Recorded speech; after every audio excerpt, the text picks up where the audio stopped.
New year, new you. Quite the opposite for the Republican-controlled House of Representatives, who once again appear mired in chaos as we head into 2025 and Donald Trump's second term. Why all of this could be very good news for Democrats and the resistance. Welcome to the No Spin Zone. Graphs Grievances starts right now.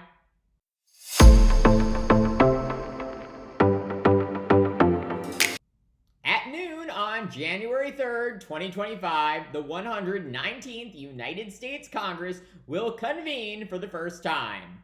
And before anything else can happen, the expected 434 members of the House of Representatives must elect a speaker.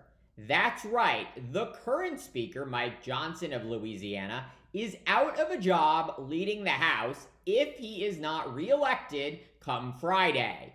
And yes, despite the fact that Republicans will be in the majority in the new Congress, every member of the House gets to vote on who the speaker will be.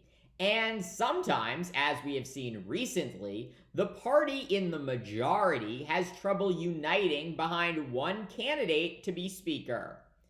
This is precisely what happened 2 years ago, when on the first day of the 118th Congress, Republicans, despite being in the majority, could not settle on one individual to be speaker. After a historic 15 rounds of voting, the longest speaker floor fight since the Civil War, Republican Kevin McCarthy was finally elected Speaker of the House. But McCarthy didn't last long in the chair. After just 269 days, the third shortest speakership in history, McCarthy became the first speaker ever to be removed in the middle of his term. Yes, House Republicans kicked out their own leader. Second in line of presidential succession after the vice president, the Speaker of the House plays a tremendously powerful role, controlling committee assignments, setting the agenda, and scheduling votes. But as Republicans demonstrated in 2023, the strength of the speaker is only as good as the stability of the coalition backing them. After ousting McCarthy, it took Republicans more than 3 weeks of continued infighting and dysfunction to finally settle on electing Mike Johnson, a little-known hardline conservative, to be speaker. So why might Johnson, who desperately wants to remain speaker, be replaced in the new Congress? Because House Republicans have a smaller majority than ever before, and occasionally a few members of their caucus are willing to buck Donald Trump, who just yesterday endorsed Johnson for re-election as speaker. On the first day of the new Congress, on Friday, there are expected to be 219 Republicans and 215 Democrats, for a total of 434 representatives.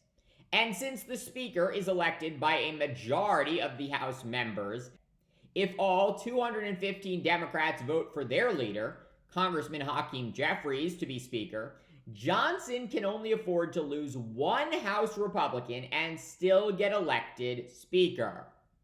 And as of right now, Johnson doesn't appear to have the votes. One Republican lawmaker, Representative Thomas Massie of Kentucky, has already pledged to oppose him, and others have said their support is not a certainty. Of course, minds could change come Friday, including the possibility that a Democrat defects and votes for Johnson, or some members of the House vote present. Why does all this matter to you? Because until this drama is sorted and a speaker is chosen, Donald Trump cannot be sworn into office. That is because a speaker must be elected to swear in House lawmakers ahead of the certification of the 2024 presidential election on January 6th. Remember that? a failure of the House to certify the Electoral College by noon on January 20th, the Constitution prescribed time that the president-elect takes the oath of office, would plunge America into a constitutional crisis. Trump can't be sworn in as the 47th president if his election victory is not certified by Congress. Which means I expect there will be a lot of arm twisting and threats of primary challenges to any House Republicans who vote against Johnson for Speaker, or in any way hold up the process. But even before we get to Inauguration Day on January 20th, the House faces a January 14th deadline to raise America's debt limit. Without such action, the federal government would need to take extraordinary measures to prevent the United States from defaulting on its debt. So, in crass political terms, all of this expected chaos is likely very good news for Democrats, because in comparison to Republicans, who are in charge, it makes Democrats look like serious people who actually want to govern and pass legislation to help the American people.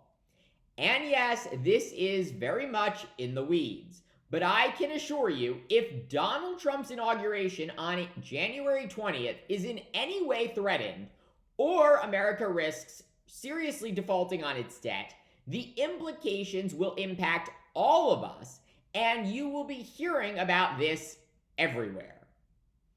Happy New Year. Thank you so much for watching Drafts Grievances. I hope you will continue to join me throughout 2025. If you enjoyed this video, please like, subscribe, share. It really helps me grow this channel. And join me tomorrow for more.